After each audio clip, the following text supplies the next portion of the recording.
Pai, estamos ansiosos por receber a Tua palavra, Senhor. Há uma alegria muito grande em nosso coração, porque a Tua palavra é viva, santa.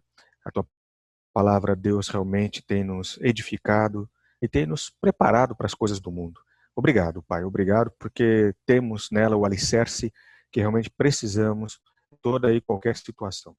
Que o Teu Santo Espírito, ó Deus, em nós possa também nos dar discernimento e que na nossa obediência a Ti, Senhor, a gente possa manifestar sempre a Tua graça e a Tua verdade, para que todos, ó Deus, possam Te conhecer como Deus que salva, como Deus único, como Deus absoluto sobre a nossa vida. Obrigado pela vida de cada irmão, irmã, pelas famílias aqui, ó Deus. Abençoa, visita cada lar, Pai, derramando ali da Tua bondade, do Teu amor, derramando ali, Deus, da Tua presença sempre balsâmica. Louvado seja o Teu santo nome por isso. E é no nome de Jesus que assim oramos e agradecemos. Amém. Muito bem. Então vamos lá. Só lembrando um pouquinho o que nós falamos na sexta-feira, a gente tinha lido aquele texto lá de João e havíamos falado que a presença de Jesus entre nós, né, a encarnação dele ali em nós, né, entre nós, melhor dizer, trouxe a manifestação visível da graça e da verdade do Pai. O Deus invisível, né, nenhum de nós pôde vê-lo, em Cristo Jesus se tornou visível. Ou seja, se eu quero ver a Deus Pai, eu olho para Deus Filho, né, e tenho a visão de Deus Pai sobre a minha vida. E Jesus manifestou, então, em toda a sua vida entre nós, esta graça e esta verdade do Pai. Ele glorificou o Pai para que nós também pudéssemos glorificá-lo, né, na nossa vida, no nosso dia a dia. Aí começamos a falar da graça como tema central do nosso ministério pessoal, né, e de aconselhamento e de discipulado. Falamos que a graça de Deus e a manifestação da graça de Deus resulta nessa reconciliação, nessa restauração e na paz que cada um de nós pode ter. E é exatamente a graça de Deus que devemos pregar, é exatamente a salvação em Cristo Jesus que devemos anunciar às pessoas. Ou seja, ao falar da graça de Deus, estamos jogando por terra toda a possibilidade que uma pessoa possa achar que tem condições de se salvar, né? Através do seu comportamento, da sua bondade, de fazer as coisas certas, né? De fazer as boas obras, etc. e tal. Então nós aprendemos que não é assim na Bíblia, né? A graça de Deus por nós é que nos habilita a salvação, que nos salva. E uma vez salvos, é que eu então sou levado, né, pela graça a fazer as boas obras, sou conduzido pela graça de Deus a fazer as boas obras. Por quê? Porque essas boas obras que estão sendo feitas não têm agora o propósito de salvar, né, de me salvar. Ao contrário, estas boas obras que eu estou realizando, elas são consequência da graça, né, de Cristo Jesus em minha vida. Ou seja, houve uma obra que foi feita, que foi a obra dele por mim, né, e ele realizou, e nós falamos sobre a sua morte, a sua ressurreição. E, portanto, o foco central da minha pregação, da nossa pregação, do nosso ministério, dos nossos aconselhamentos e discipulados, tem que ser ele, Jesus Cristo. E mostrando que ele resgata, né, todas as pessoas, todos, né, independente de como elas estão, eu tenho que ir ali e levar a palavra de Deus de salvação para aquela vida. Se o Espírito Santo vai agir ali ou não, vai transformar ali ou não aquela vida, se vai tocar, vai quebrantar aquela vida, não é da nossa alçada, né? A gente comentou muito sobre isso. Eu vou ver sim, se Deus assim o desejar. Mas lembrando que eu sou apenas um instrumento nas mãos do Senhor para nós falarmos da salvação em Cristo Jesus. Isso nos leva a este último parágrafo aí, né?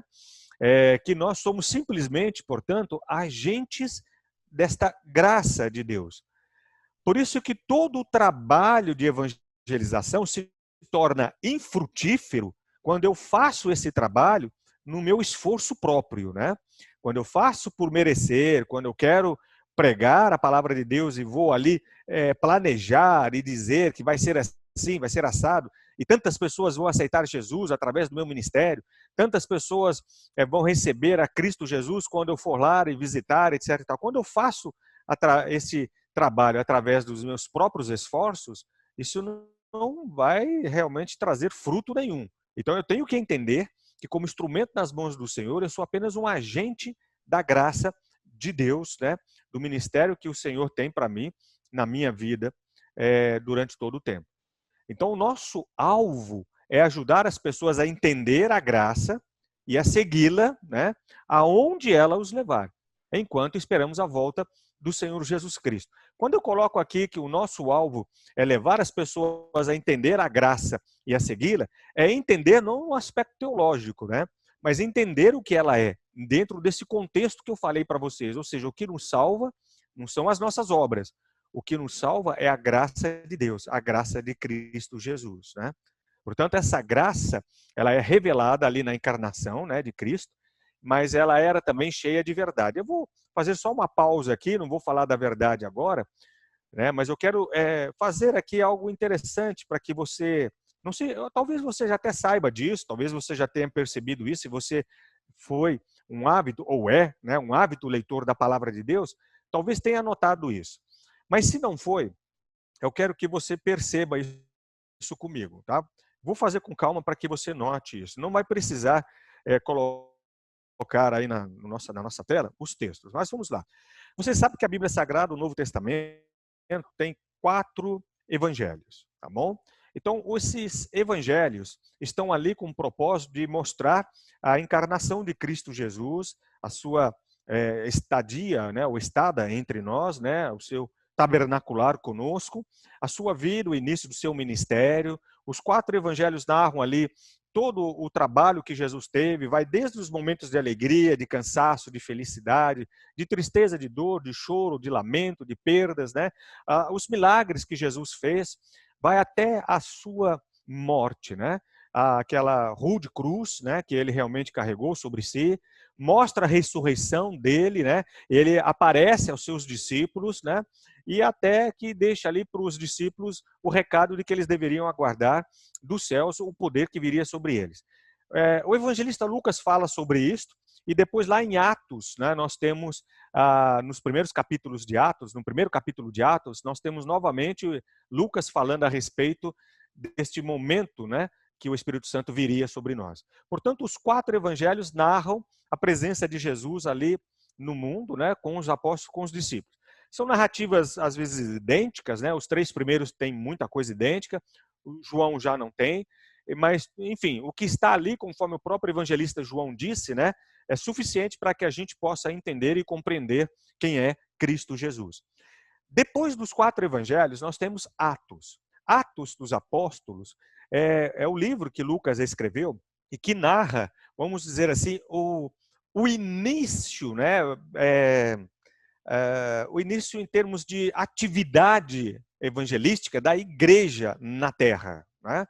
Então, todos os discípulos que estavam ali, aguardando, né, o poder do Espírito Santo, só poderiam falar da graça, da verdade, do amor, da salvação de Cristo Jesus, após serem habilitados, após serem batizados ali com o Espírito Santo de Cristo. Jesus sobe aos céus e dá esta ordem para eles: aguarda, espera, que vocês receberão poder. Com que propósito? Qual era o propósito, qual era a razão de ser daquele poder? Para serem testemunhas, né, em Jerusalém, Judéia, Samaria e os confins da terra.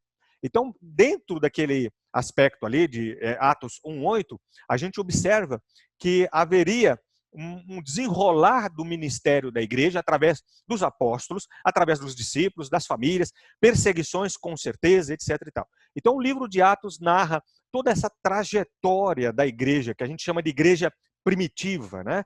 Aquela igreja que começou ali. Narra toda a trajetória dela em detalhes, cada momento, cada situação da igreja lá. E aí, a partir de Atos, né, nós temos um apóstolo chamado Paulo, que escreve muitas cartas e epístolas, né? E aqui eu quero começar com você para que você entenda a importância que é para nós entendermos a graça e falarmos desta graça de Deus e estudar sobre a graça de Deus e focar o nosso ministério na graça de Deus, na graça de Cristo Jesus. Só para você ter uma ideia, eu não sei se você vai conseguir me acompanhar, mas se não, não tem problema, mas pelo menos saber, você vai estar sabendo. Em Romanos, no capítulo 1, no versículo 7, o apóstolo Paulo diz assim: a todos os amados de Deus que estão em Roma, chamados para ser santos, que a graça e a paz de Deus, nosso Pai, e do Senhor Jesus Cristo estejam com vocês. Ele começa essa carta aos Romanos falando da graça. No último capítulo de Romanos, Paulo fala lá no versículo 24: a graça de nosso Senhor Jesus Cristo esteja com todos vocês. Amém. A seguir, depois de Romanos, nós temos a 1 Coríntios, primeiro capítulo de 1 Coríntios, você tem Paulo dizendo que a graça e a paz de Deus, nosso Pai, e do Senhor Jesus Cristo estejam com vocês. Lá no último capítulo de 1 Coríntios, né, você tem no capítulo 16, versículo 23, o apóstolo Paulo dizendo assim: a graça do Senhor Jesus esteja com vocês. Na segunda carta aos Coríntios, também escrita pelo apóstolo Paulo, você tem no versículo 2, que a graça e a paz de Deus, nosso Pai, e do Senhor Jesus Cristo estejam com vocês. No último capítulo de 2 Coríntios, o capítulo 13 de 2 Coríntios, o versículo 13, Paulo diz assim: a graça do Senhor Jesus Cristo e o amor de Deus e a comunhão do Espírito Santo estejam com vocês. Logo após Coríntios, você tem a epístola aos Gálatas, que Paulo escreveu. No versículo 3 do capítulo 1 de Gálatas, Paulo diz assim: que a graça e a paz estejam com vocês, da parte de Deus, nosso Pai, e do Senhor Jesus Cristo. O último capítulo de Gálatas, o capítulo 6, o último versículo, o versículo 18, Paulo encerra esta carta dizendo o seguinte: a graça do Senhor Jesus Cristo esteja com o espírito de vocês, meus amados irmãos. Amém.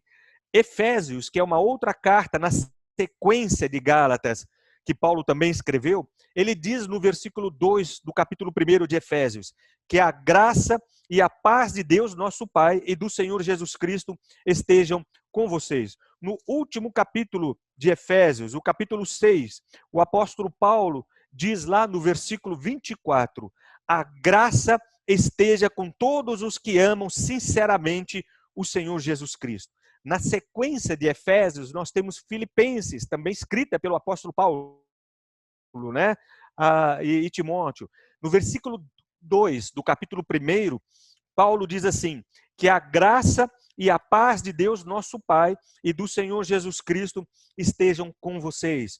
No último capítulo de Filipenses, no capítulo 4, versículo 23, Paulo diz: a graça do Senhor Jesus Cristo esteja com o espírito de vocês.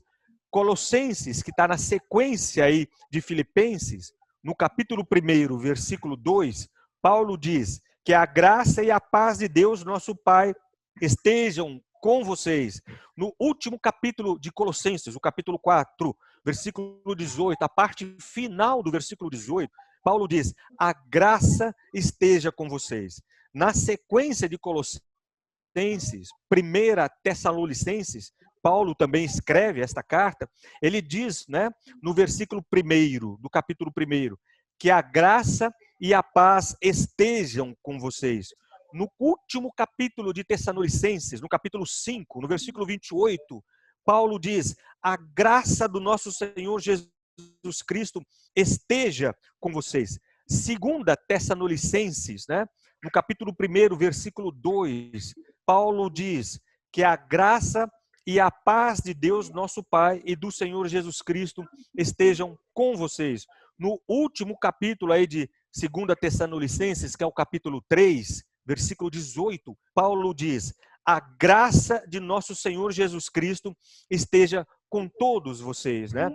A primeira carta é de Paulo a Timóteo, logo na sequência de Tessalonicenses, no capítulo 1, no versículo 2, Paulo diz assim: Timóteo, verdadeiro filho na fé, que a graça, a misericórdia e a paz da parte de Deus Pai e de Jesus Cristo, nosso Senhor, estejam com vocês. No último capítulo aí de 1 Timóteo, né, o capítulo 6, né, capítulo 6, a parte final do capítulo 6, o versículo final, versículo 21, Paulo diz assim: a graça esteja com vocês. Em 2 Timóteo, Paulo diz no capítulo 1, no versículo 2, que a graça e a misericórdia e a paz da parte de Deus e Pai de Jesus Cristo, nosso Senhor, esteja com vocês. O último capítulo de 2 Timóteo, né, o capítulo 4, versículo 22, Paulo diz assim: o Senhor esteja com seu espírito, a graça esteja com vocês. Né? Na sequência, Tito, né, Paulo escreve a Tito, e ele diz lá no versículo 4, né, Tito, verdadeiro filho, segundo a fé comum, que a graça e a paz da parte de Deus Pai e de Jesus Cristo, nosso Senhor, esteja com você. E no capítulo 3 de Tito, o último capítulo, no final, Paulo diz assim: a graça esteja com todos vocês. Paulo também escreve a Filemon, e no versículo 3 do capítulo, o único capítulo, né? Filemon só tem aí um capítulo. No versículo 3, Paulo diz assim: que a graça e a paz de Deus, nosso Pai, e do Senhor Jesus Cristo esteja com vocês. E o último versículo aí de Filemon, no versículo 25, Paulo fala: a graça do Senhor Jesus Cristo esteja com o espírito de todos vocês. O livro de Hebreus não foi escrito, pelo menos a maioria dos teólogos são unânimes em dizer que não foi escrito pelo apóstolo Paulo, mas no capítulo 2 de Hebreus, que está na sequência aí de Filemon, lá no versículo 9, o autor de Hebreus diz que pela graça de Deus, né, que essa graça de Deus, vou ler aqui o versículo 9 todo, vemos, porém, aquele que por um pouco foi feito menor do que os anjos, Jesus, que por causa do sofrimento da morte foi coroado de glória e de honra, para que pela graça de Deus ele provasse a morte por todos nós. Né? Esse é o livro de Hebreus. Ainda no livro de Hebreus, o último capítulo de Hebreus, o capítulo 13, o versículo 25, diz assim: a graça esteja com todos vocês. Né? Na sequência de Hebreus, você tem Tiago, que não traz essa expressão paulina, né, da forma como nós vimos, e nem como está em Hebreus, mas na sequência de Tiago você tem 1 Pedro, no capítulo 1, né, de 1 Pedro, no versículo 2, no finalzinho do versículo 2, Pedro diz que a graça e a paz lhe sejam multiplicadas. E aqui no último capítulo de 1 Pedro, o capítulo 5, né, ele diz lá no versículo 10, e o Deus de toda graça, que em Cristo o chamou à sua eterna glória, depois de vocês terem sofrido por um pouco, ele mesmo irá aperfeiçoar, firmar, fortificar e fundamentar vocês.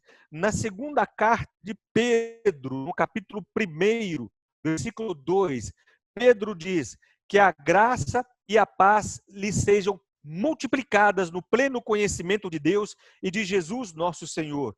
No capítulo 3 de 2 Pedro, o último versículo, o versículo 18, pelo contrário, amados irmãos, cresçam na graça e no conhecimento de nosso Senhor e Salvador Jesus Cristo. Primeira carta de João, a primeira carta de João, ele não traz, se não me falha a memória aqui, isso, ele não traz, né, essa palavrinha também no começo. A segunda carta de João, o versículo 3, ele fala que a graça, a misericórdia e a paz da parte de Deus Pai e de Jesus Cristo, o Filho do Pai, estejam conosco. Na terceira, João, ele não trata. Você vai para Judas, né? Judas também não traz essa palavra, e aí encerra o Novo Testamento com o livro de Apocalipse, né, escrito pelo evangelista João, e você tem lá no versículo 4 do primeiro capítulo de Apocalipse, João dizendo ali às 7 igrejas, né, que a graça e a paz estejam com vocês. E você vai para o último capítulo, né, de Apocalipse, lá para o finalzinho, capítulo 22, você tem lá no verso 21, João escrevendo: a graça do Senhor Jesus esteja com todos. Amados, diante de tudo isso que a gente viu aqui, desde lá Romanos até Apocalipse, eu te pergunto, a graça é importante ou não é importante? Perceba que desde o início, a palavra de Deus ali nas cartas paulinas e nos demais livros, começa falando da graça e termina falando da graça. Eu não sei, uma pessoa uma vez me perguntou, por que vocês cumprimentam as pessoas com a graça de Jesus Cristo? por causa disso. Porque toda a palavra de Deus está começando e encerrando, falando sobre a graça de Jesus por nós. Só que nos dias de hoje, a gente tem falado muito pouco sobre a graça de Jesus.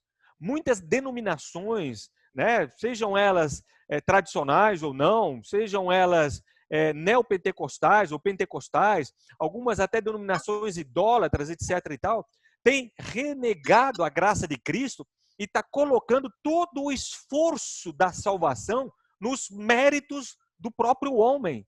E não há isto na Bíblia Sagrada. Ao contrário, a Bíblia toda fala sobre a graça de Cristo Jesus. Então você viu comigo, a ideia não era que você pudesse, eu fui rápido demais, né? Não dava para você ver todos, mas depois você pode ver com calma. Olhe para todos estes versículos, de todos estes capítulos, de todos estes livros, e você vai ver que começa com a graça e termina com a graça. Então, meu amado, a minha vida e a sua vida começa debaixo da graça de Cristo e termina debaixo da graça de Cristo. Se é assim, então, como um instrumento nas mãos do Senhor, eu também tenho que ir até as outras pessoas e falar do quê? Falar que elas têm que ser boas? Falar que elas têm que fazer tudo sozinho? Certinho? Falar que elas têm que largar de fumar, largar de beber, largar de fazer coisa errada para poder aceitar Jesus? Não, não. Eu tenho que falar para estas pessoas de um Deus gracioso, de um Deus misericordioso, cheio de compaixão por cada um de nós, né? Por todos nós. Porque depois que a pessoa receber a mensagem graciosa da salvação em Cristo Jesus, é que todas aquelas coisas que precisam ser acertadas serão removidas, apagadas, serão limpadas do coração daquela pessoa. Jesus vai fazer com que ela seja uma nova criatura, né? Elas serão novas criaturas, um novo nascimento vai se dar naqueles corações. E aí vão pecar novamente? Sim, vão pecar novamente. Só que diferente da condição anterior, né? Agora eles sabem, né, como nós sabemos, que estamos debaixo da graça de Cristo Jesus. Então o pecado não mais nos condena. O pecado não mais nos leva para o inferno, porque a condenação, né, do pecado já foi removida em Cristo Jesus, pela graça da salvação que ele nos concede, né, ali. A ideia, ao falar da graça, não é tratar teologicamente o significado da graça. Porque eu sei que se eu perguntar para todos aí, o que significa graça? Todo mundo já vai falar assim na carreirinha, né? É favor imerecido, pastor. Beleza, amém. E é isso mesmo, ótimo, né? Mas entenda que no aspecto mais profundo, é muito mais do que isso. Eu preciso compreender a graça não só na questão etimológica, na questão de falar, na questão de definir o que é graça, mas eu preciso viver a graça. Eu preciso que realmente dos meus poros, de todo o meu corpo, possa, né, exalar esse bom perfume de Cristo, que é a graça salvadora. Né? Porque essa graça que vai exalar de mim, para alguns, né, será um perfume agradável, porque vai manifestar a salvação. Mas esta mesma graça que vai ser exalada de mim, para outros, né, não vai ser um bom perfume, porque vai manifestar a condenação daquelas pessoas ao fogo eterno. Então é muito importante que você compreenda este aspecto, né? Isso dá a mim e a você, assim como eu já falei nos outros estudos, né? Isso dá a nós uma certa segurança no que diz respeito ao nosso ministério, né, de pregar as boas novas da salvação. Porque não depende do meu esforço, não depende do meu realizar, não depende de eu querer que as pessoas sejam salvas, né? Depende dele, de Deus. Eu só sou o canal de bênção de Deus, né, para levar esta salvação a todos os corações. Tá certo, gente? Amém? Beleza. Nós vamos fazer uma pausa por aqui e aí deixa eu só fechar com esse bloco, né? Porque aí na próxima oportunidade a gente fala da verdade. Ainda tem um pouquinho mais, né? Portanto, o pecado não somente nos faz rebeldes, sem esperança e idólatras, mas o pecado também nos reduz a tolos, a pessoas débeis da fé, né? E por que tolos? Porque nós nos tornamos suscetíveis aos enganos e às tentações. A gente já falou sobre isto, né? Como o coração é enganoso neste aspecto. E se a graça trata dos resultados morais da queda, ou seja, a rebeldia e a incompetência nossa, né? Quer dizer, eu nada posso fazer, eu continuo afastado de Deus, né? Então preciso da graça de Deus para ser reconciliado. A verdade trata dos efeitos noéticos da queda. O que são efeitos noéticos? São os efeitos que a queda causou no nosso intelecto, na nossa mente, né? Porque além do pecado causar aí essa rebeldia, e eu estou praticamente inabilitado para buscar de mim mesmo a salvação, eu dependo da graça, o pecado também fez com que eu não tivesse uma mente saudável, não tenha mais um intelecto saudável, no sentido de compreender com a minha própria mente, com a minha própria sabedoria, o que é Deus, ou quem é Deus, o que é a palavra dele, o que é o amor dele, o que é a verdade dele. Né? Então, agora, como João falou da graça, né, e da verdade, então agora a verdade, que nós vamos tratar no próximo bloco, né, vai mencionar um pouco a respeito da mente e do intelecto. Porque aí isto vai nos levar a ter um pouquinho mais de paciência quando eu levo a palavra da salvação, as boas novas do evangelho para uma pessoa. Eu dependo da graça, né? Para que aquela pessoa seja conduzida, seja realmente abençoada, seja convertida. E eu tenho que ter um pouquinho de paciência, porque a mente e o intelecto daquela pessoa não estão tão abertos às verdades bíblicas quanto a minha mente, quanto a sua mente está. Porque nós já somos alvos da graça de Cristo e já temos a verdade de Deus em nós, que é Cristo Jesus. Né? Ele é a manifestação da graça e da verdade do Deus invisível. Amém? Foi isso que nós vimos lá em João. Tá bom, gente? Então a gente para por aqui. Vou fazer uma oração para encerrar esse bloco. E aí a gente volta lá para a nossa reuniãozinha para nos despedirmos. Pai, eu te agradeço mais uma vez pelo privilégio maravilhoso de conhecer mais do Senhor através da tua palavra e de nos envolvermos, ó Deus, mais e mais com tudo aquilo que o Senhor é e faz em nossa vida. Nos abençoa no finalzinho desta noite, ó Deus, que o nosso coração possa se deliciar mais com a tua palavra, buscando uma compreensão sempre profunda, Deus, de quem o Senhor é e o que o Senhor tem feito por nós. Obrigado, Jesus, por tua graça, por teu amor, por cada um de nós, pelo teu perdão. Obrigado, Jesus, pela noite de descanso que nos dará e que todos sejamos abençoados. Em nome de Jesus, eu oro e agradeço. Amém e amém.